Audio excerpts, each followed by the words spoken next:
Hello everyone, are you facing the WhatsApp music search no result found problem?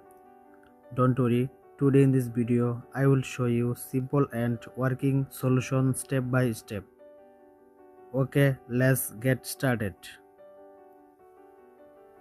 First, open setting on your Android phone. Scroll down, tap on apps. Now find and open WhatsApp from the app list. Tap on WhatsApp. Scroll down. Tap on storage.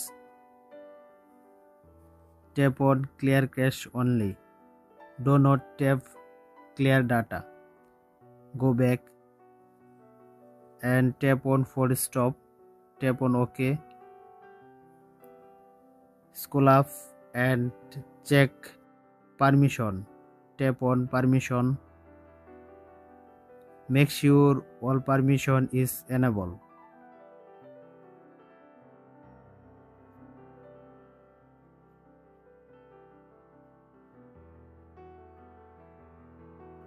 Go back.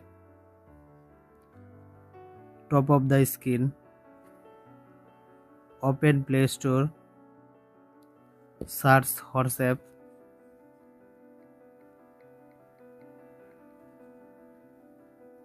Update it if an update is available. Now restart your phone. That's it for today. If this video helped you, like, share and subscribe. Thanks for watching.